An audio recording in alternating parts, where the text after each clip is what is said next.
Hi, this is Jim from Roughing It in Retirement, an engineer's perspective where we are free from work and free for adventure. Today I want to kind of discuss some of the lessons I've had with my Jackery 500.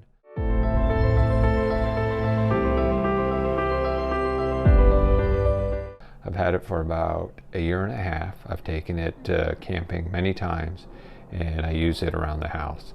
And I also have it as kind of an emergency backup power for some critical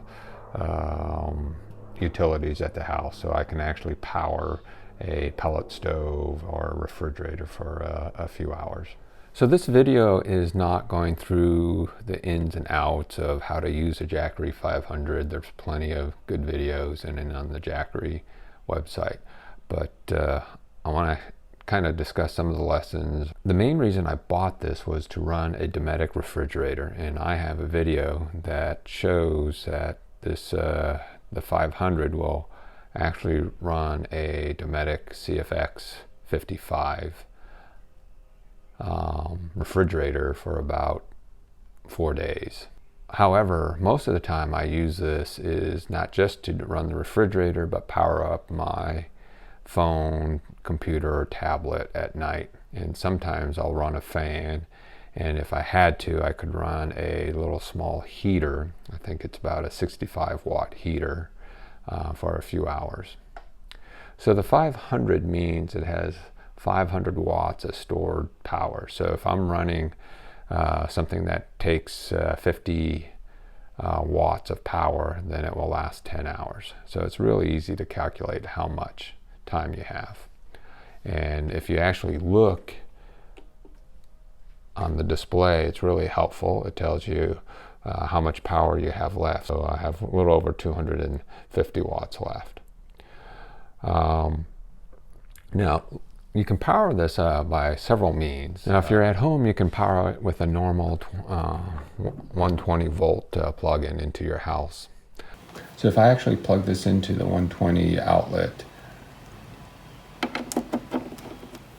it is charging at probably about 80 watts. Looks like 81 watts. And so based on that, it should take about 8 hours. And when I've done this before, the transformer of the charger becomes incredibly hot. I don't think this is a big issue, but just be aware that it's very hot. I seldom ever charge it using the charger block unless I need to get a very fast charge. The cigarette lighter to plug it in your car.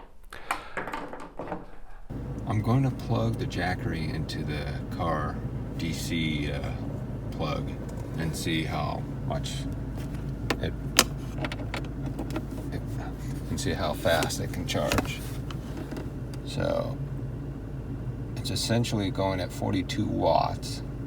So it would take about 12 hours to charge from a fully empty to a full charge.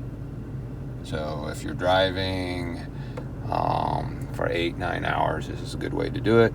However, the best way I find to use it is by the solar panel. The first solar panel that I bought was a Renology 100 watt monocrystalline panel. It's 12 volts, and you have to be careful that you need an adapter plug. It's an MC4 DC88 connector. It's about 22 bucks, and that allows you then to connect it to the Jackery. So the Renology 100 watt panel is about 21% efficient. It weighs about 14 pounds. I was able to connect it to the Prinsu roof rack, buying these little holders off of Amazon, and then double nut them.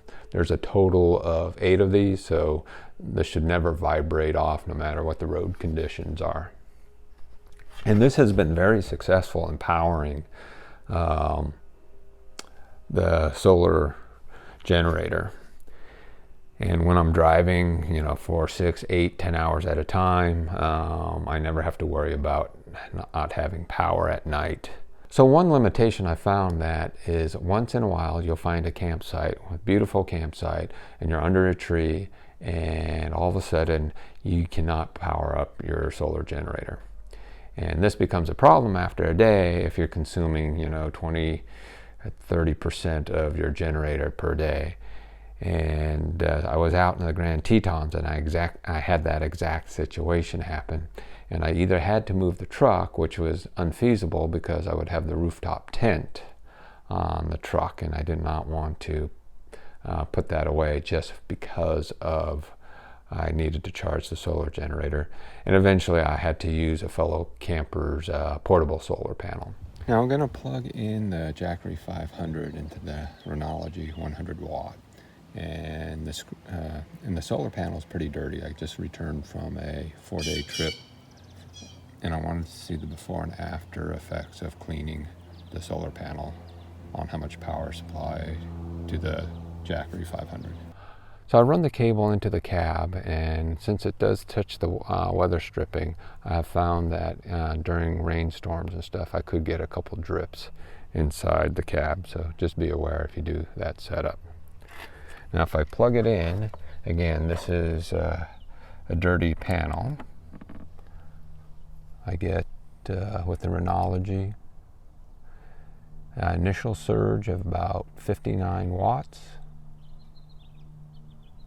And it looks like it's going to stay at 59. Now that I've cleaned the solar panels, I want to see if it made a difference in the power being supplied to the solar generator. It looks like it's still at 59 watts, so after 4 or 5 days on the road, the film of dirt doesn't seem to have an appreciable effect on how I could charge the Jackery. So I eventually bought the Jackery Solar Saga 100 watt panel. This is significantly more expensive than the Renology at $300. It's also a monocrystalline silicon photocells. It's about 9 pounds. It's foldable, but the biggest drawback is that it is not waterproof. The conversion is about 23%. We'll plug it in to see what the actual input into the solar generator is. Saga 100 laying on the ground to mimic the same angle that I had on the truck. And now it's plugged into the Jackery, and it's going around 61 watts. So it may be a little higher due to the efficiency being 23%, but it's pretty hard to determine if it's truly makes a difference. But either way, it gets about the same. So now I have angled the Solar Saga 100 to be more in line with the sun, just using the built-in stands. And now you can see it is generating about 63 watts.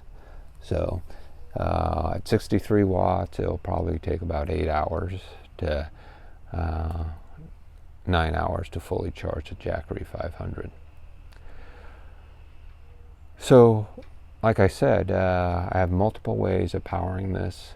I can use a 120 volt outlet. I can use a DC from the truck, or I can use 2 different types of solar panels.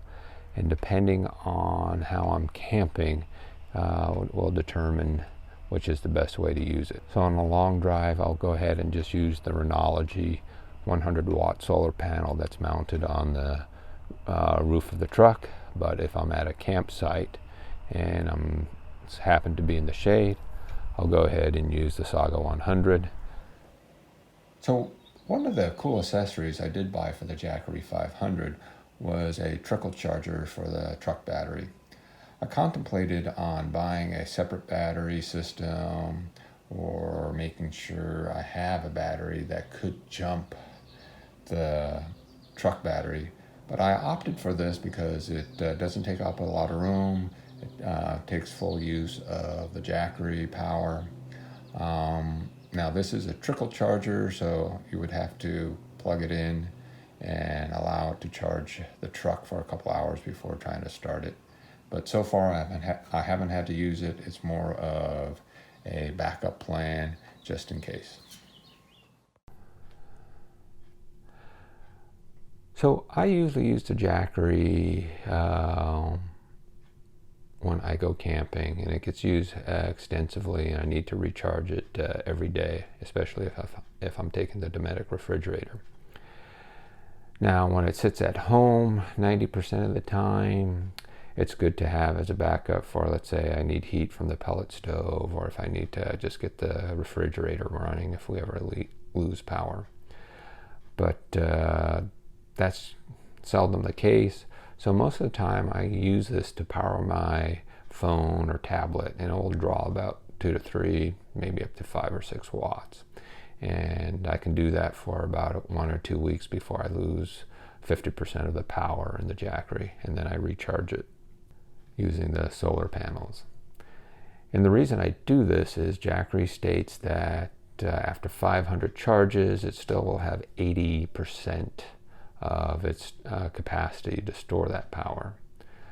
So if you look that I probably charge this 25 times a year, then that will last some 20 years, which is great, but I don't know of many electronics that's going to last 20 years. So I actually believe the battery will outlast electronics. So I might as well go ahead and get some use out of this. And so if you like this video, please press like. And if you have any comments, please leave them. So this is Jim from Roughing It in Retirement, an engineer's perspective, where we are free from work and free for adventure.